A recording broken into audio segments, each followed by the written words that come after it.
तो चलिए अब आगे बढ़ जाएंगे, अगली खबर की तरफ रुख करेंगे। वन नेशन वन इलेक्शन पर मुश्तरका पार्लिमानी कमेटी का आज जो पहला इजलास है, और इजलास ज़राए के मुताबिक बताया जा रहा था कि आज सुबह 11 बजे ये शुरू होगा। इस वक्त शुरू हो चुका है। वन नेशन वन इलेक्शन के हवाले से बात करेंगे। मुश्तरका पार्लिमानी कमेटी का ये पहला इजलास है। कमेटी के जो वजारत है उसके हवाले से जो इजलास है वो किया जा रहा है, और इजलास सुबह 11 बजे के करीब शुरू हुआ है। और कमेटी की वजारत कानून इंसाफ के हुक्म पर जो ब्रीफिंग है वो दी जा रही है, और 11 बजे के करीब इजलास शुरू हुआ। कमेटी की वजारत कानून इंसाफ महकमा कानून साजी के हुक्काम ब्रीफिंग जो है इस पर दे रही है। ये मीटिंग जेपीसी के चेयरमैन पीपी चौधरी ने बुलाई है। मीटिंग में भाजपा एमपी बंसवा स्वराज और कांग्रेस एमपी प्रियंका गांधी वाड्रा भी मौजूद है। जो ज़राए के मुताबिक जानकारी सामने आ रही है। वन नेशन वन इलेक्शन पर मुश्तरका पार्लिमानी कमेटी का ये पहला इजलास है। कमेटी को वजारत कानून व इंसाफ महकमा कानून साजी के हुक्काम पर जो ब्रीफिंग है वो दी जा रही है, जो इस वक्त खबर सामने आ रही है। और ये आज पहला मुश्तरका कमेटी का इजलास है, और ये सुबह 11 बजे के करीब इजलास शुरू हुआ है। वन नेशन वन इलेक्शन के हवाले से मुश्तरका पार्लिमानी कमेटी का इजलास है, और इस पर क्या कुछ खास रहा है, अभी तक क्या कुछ हुआ है, इस पर हम जानकारी लेंगे। हमारे साथ हमारे नुमाइंदे ताबिश कमाल ज्वाइन कर चुके हैं। ताबिश बताएगा कि ये जो इजलास है, जहाँ पर बताया जा रहा है कि 11 बजे के करीब इजलास शुरू हुआ, क्या कुछ खास रहा है इसमें? कि ये इजलास बहुत अहम रहेगा, क्योंकि जिस तरह से वन नेशन वन इलेक्शन को लेकर के सरकार ने पहल की थी, और पहले से ही ये तय था कि ये जो पूरा मामला है जेपीसी के पास जाएगा, क्योंकि बीजेपी लगातार इस बात तो कह रही थी कि हम चाहते भी हैं कि जेपीसी को जाए, और तमाम पॉलिटिकल पार्टी इस जो पूरी सिनेरियो तैयार किया गया है इसको बहुत अच्छे से समझ।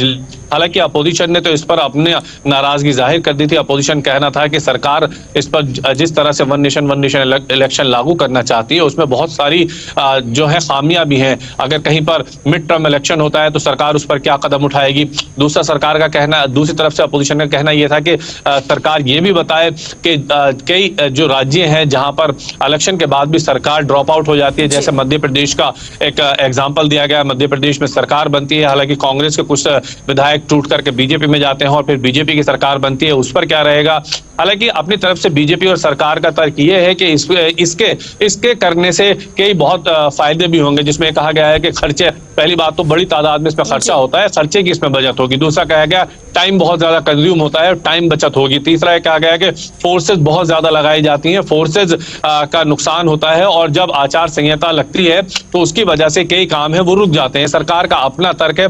और ये भी कहा जा रहा है बार बार कि जब से देश आजाद हुआ था उसके बाद से कई चुनाव ऐसे हैं जो लोकसभा के और विधानसभाओं के, यानी असेंबली इलेक्शन और पार्लियामेंट्री इलेक्शन साथ हुए, तो इसमें कोई दिक्कत नहीं आने वाली है। अब आज जेपीसी की पहली मीटिंग है, और पहली मीटिंग में तमाम जो पॉलिटिकल पार्टीज के 39 मेंबर ऑफ पार्लियामेंट हैं वो बैठेंगे और बैठ करके तय करेंगे कि इसके अंदर क्या खामियां हैं, क्या इसमें गलतियां हैं, और सरकार भी उस पर अपना जवाब देगी।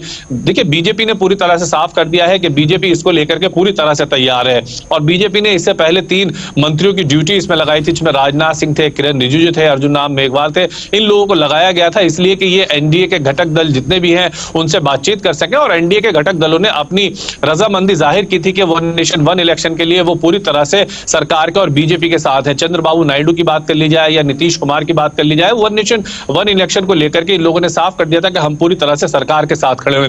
अब जो गेम आकर के फंस जाता था वो नंबर गेम है। हालांकि लोकसभा में सरकार इसको चाहे तो आसानी से पास करा सकती है, लेकिन राज्यसभा में इसको पास कराने के लिए नंबर गेम की जरूरत होगी, और उसी नंबर गेम को लेकर के लिए इसको जेपीसी में भेजा गया है। और आज देखिए मीटिंग चल रही है। मीटिंग के हवाले से अगर बात की जाए तो मीटिंग में तमाम जो पॉइंट्स है जो अपोजिशन की और सरकार की तरफ से उन पर बातचीत की जाएगी, और बातचीत के बाद जो फैसला होगा कि फिलहाल कोई भी मेंबर ऑफ पार्लियामेंट अभी कुछ बोल नहीं रहे हैं। जब तक मीटिंग खत्म नहीं हो जाती है और वो बाहर नहीं आते हैं, उस पर बोलते हैं और बताते हैं कि दोनों ही तरफ से क्या क्या बात रखी गई। जब तक कुछ कह पाना थोड़ा मुश्किल रहेगा। जी चलिए, बहुत बहुत शुक्रिया ताबिश जानकारी देने के लिए। हमारे नुमाइंदे ताबिश कमाल आपको अपडेट कर रहे थे कि जहां पर जेपीसी की तरफ से मीटिंग की जा रही है और क्या कुछ खास है जहां पर इस वक्त मीटिंग जो है जारी है।